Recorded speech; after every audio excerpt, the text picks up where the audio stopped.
This is Richard Wolff, and I want to respond today, yet again, briefly, to this endlessly repeated notion that somehow the Chinese are snatching our intellectual property, stealing it, forcing it, and all the rest. I've commented on it before. I'm not going to repeat that, but I want to deal with it again here.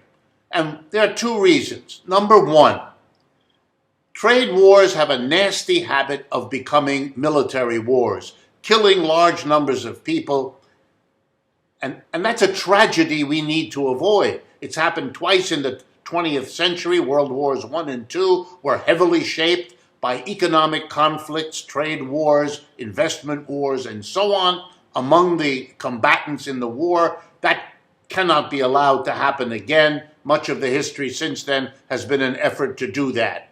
And it is simply moving in that direction to ratchet up the rhetoric around a trade war by claiming the other side is cheating, is stealing, and all the other childishnesses that pass for commentary these days.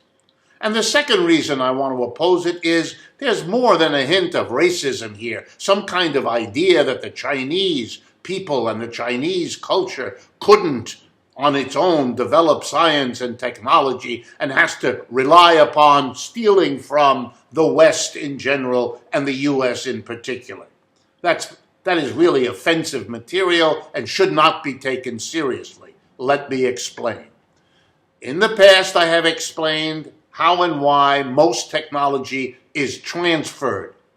People who know anything about technology and science know that it develops unevenly.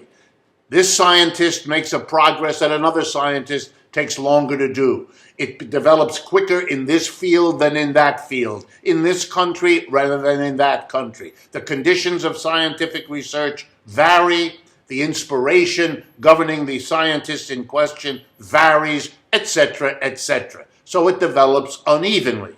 Those parts of the country or the world that are not as advanced as others study what is coming out of the advanced part of the world. They read the journals. They go to the conferences. The purpose of the conferences and the journals is to disseminate knowledge and information, to make it available, to speed up everybody by having those that are not as quick learn from those that are. And most common thing you'll see is one scientist helping another and then being helped by that other because each of them has something to teach the other. That's the humane, that's the intelligent, that's the historical way science progresses. It is bad faith later on to come back and say that what was passed in the normal course of scientific diffusion was stolen by one side or the other.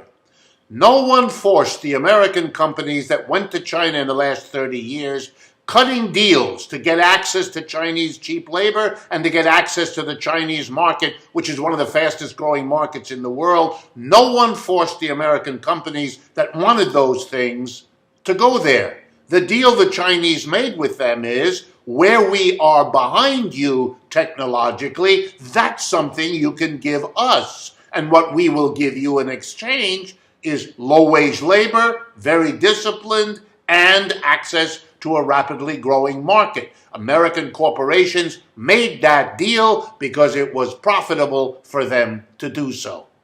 Number one. Number two, the idea that the Chinese are not able to develop their own science and technology, well, that's based on ignorance. We actually have a good response. A very famous British scientist, one of the most famous in the history of the United Kingdom, a man named Joseph Needham, produced, starting I think it was in the 1960s or 70s, a multi-volume study, this British economist, of science and technology in China. It's a multi-volume work published by the Cambridge University Press. It was made a modern library books, 100 best nonfiction books of the 20th century. A major piece of work. And here's what it shows.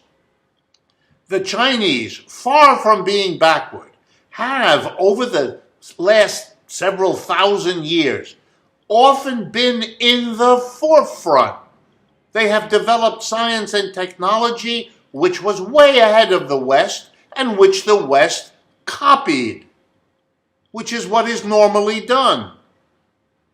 In recent times, the Chinese economy was a quasi-colony. It never was a full colony, but after the Boxer Rebellion, particularly, before that in the 19th and afterwards in the 20th century, China was under the thumb of a number of Western countries, and its science and technology didn't keep up with some advances in the West, which they are now copying and learning from, just as the West learned from them.